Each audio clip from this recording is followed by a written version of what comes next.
Hey guys, welcome to week 16, workout 4 for Canis Athletics Quarantine Fit. This is super exciting because I think it is the last remote workout that I'm going to be programming and videotaping for you, which is awesome. I cannot wait to see you guys next week. I'm so proud of everybody that stuck with it. Even if you weren't able to do a whole lot during the time that you've been home, the fact that you even check out the videos, engage in the group messenger, anything just to stay somewhat active, just to stay somewhat involved. It's been awesome. So I'm really proud of you guys. So for today, we're gonna keep, with the body weight and conditioning theme. All right. There's really not a whole lot I need to show you guys because it's all stuff that you've done, but I just want to go over it super quick. So your warm-up's gonna be 3 rounds of 20 jumping jacks, 10 push-ups, and 10 sit-ups. Your jumping jacks, there shouldn't really need to be any modification for that. Your push-ups, if you need to put the knees down, that's fine. But if you're able to do those 10 strict on the toes, that's great. And then your 10 sit-ups, if you started to return your ab mat, just do whatever sit-up you're comfortable doing on the ground. Maybe use a towel on the back just to make sure you're protected. If you need to go to just a traditional crunch, that's fine too. Even hollow rocks would be fine. So any kind of sit-up that you want to do today that's working the core, because we do have that in the workout, okay? Mobility, 1 minute each. Calf stretch, thumbs up child's pose, angry cat, sad cat to kind of stretch out your back and your core. Even though we usually use that for deadlifts, it does help stretch out your core too. And then your push-up to downward dog, okay? I'm having you do the calf stretch so you don't have any double unders or anything, but we do have burpees, so I want to make sure that your legs are a little bit warm.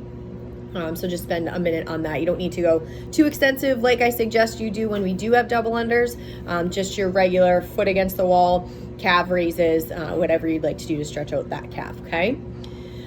Your workout today is a 30-minute rotating EMOM. So that means there's a series of movements. Every minute it changes and you're doing it 6 times, all right? You do have a built-in rest in there. Please work as hard as you can to actually earn that rest. That means every movement should be quick. Every minute should be painful, comfortably uncomfortable, so that you earn that 1 minute of rest, okay?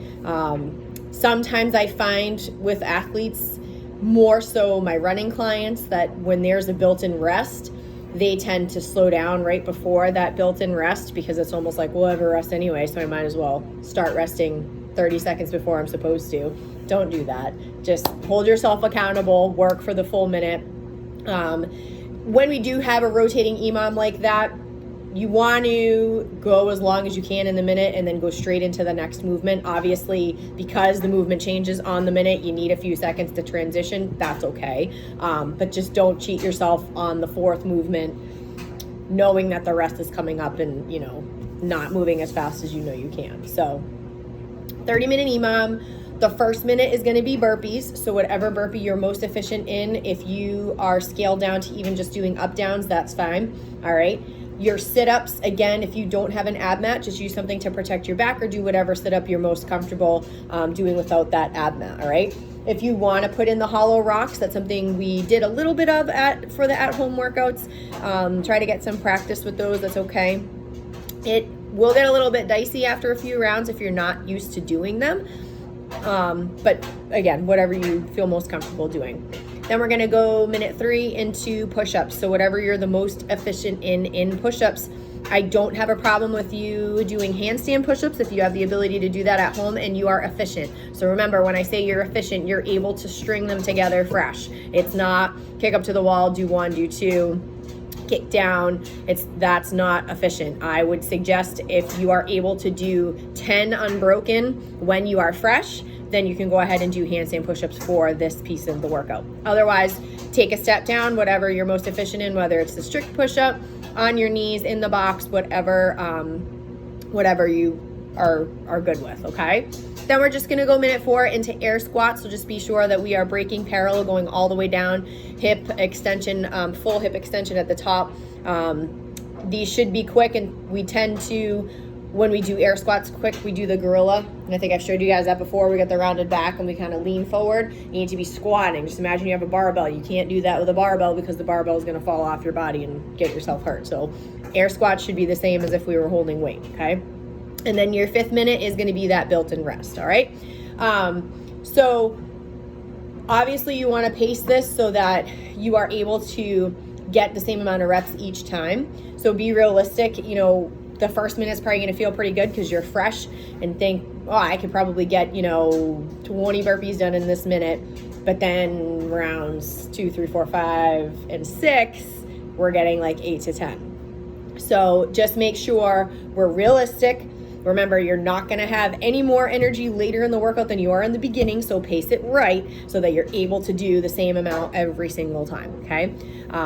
Within 1 or 2 reps, obviously, all right? But you don't want to see that drastic of a change each round because you weren't smart and you didn't pace, okay?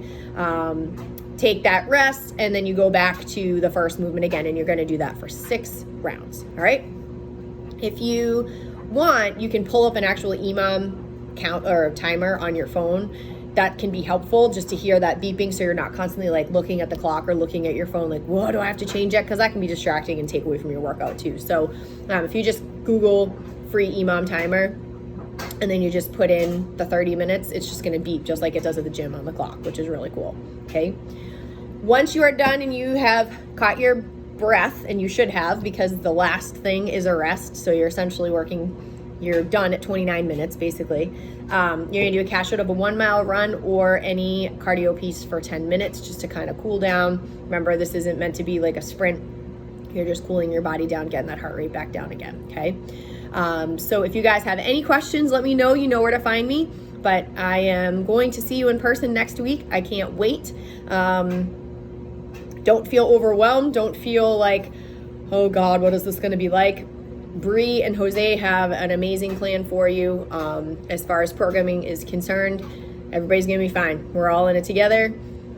It's not like you're starting fresh, but we're gonna make sure that you're safe and you get back into it in the right manner. So super excited. Hope you guys enjoy this workout. Have a great weekend, and I will see you next week. I've been waiting 3 months to say that. I'll see you next week. Bye, guys.